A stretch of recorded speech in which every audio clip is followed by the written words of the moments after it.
नमस्कार, daily buzz India देख रहे हैं आप। देश में धर्मांतरण के मामले तेजी से बढ़ रहे हैं। पहले यूपी, फिर जम्मू कश्मीर और अब देश की राजधानी दिल्ली में स्थित एक एनजीओ YMCA पर धर्मांतरण के आरोप लगे हैं। और ये आरोप लगाया है ऋतु गुप्ता ने। उन्होंने बताया कि पिछले कई सालों से वो कई कॉलेजों में मास कम्युनिकेशन पढ़ाती हैं। इससे पहले वो कॉर्पोरेट में काम करती थी। उनका आरोप है कि जब वो YMCA में पब्लिक रिलेशंस हेड थी, उन पर धर्मांतरण का दबाव बनाया गया। YMCA दिल्ली में चलने वाला एक एनजीओ है जो संसद भवन से कुछ ही किलोमीटर दूर है। उन्होंने बताया कि YMCA में कई हिंदू महिलाएं काम कर रही थी जो कि शादी के बाद ईसाई बन गई थी।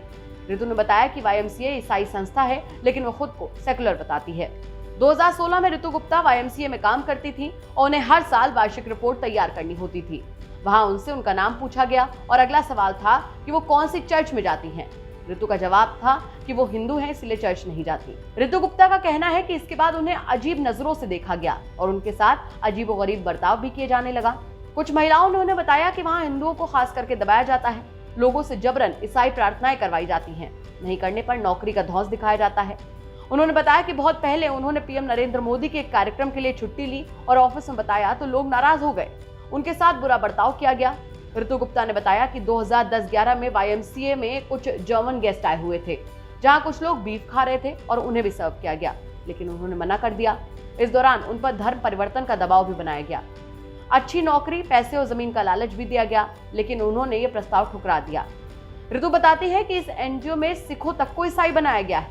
वहां हिंदू और सिख महिलाओं की शादी करवाकर उनका धर्मांतरण करवा दिया जाता है। ऋतु गुप्ता ने खुलासा किया कि जनहित के नाम पर एनजीओ सिर्फ फोटोशूट करता है। खुद को आधुनिक दिखाने के लिए यहाँ से जुड़े लोग दूसरे धर्म के कार्यक्रमों में भी हिस्सा लेते हैं। ऋतु ने ट्वीट किया, उसमें कुछ स्क्रीनशॉट अटैच किए हैं जिसमें YMCA RSS का विरोध कर रहा है। वहीं इस पर वरिष्ठ पत्रकार अशोक श्रीवास्तव ने ट्वीट करते हुए लिखा कि धर्मांतरण जिहाद स्कूलों से लेकर गैर सरकारी संस्थाओं में धड़ल्ले से जारी है और विरोध करने पर लोगों को जान गंवानी पड़ रही है। उन्होंने बताया कि सिर्फ रुपयों के लिए धर्म परिवर्तन होता है। उन्होंने धर्मांतरण कराने वालों को आतंकी बताते हुए कहा कि ये लोग जॉब जिहाद करते हैं और नौकरी के बदले अपने मजहब में लाने की कोशिश करते हैं।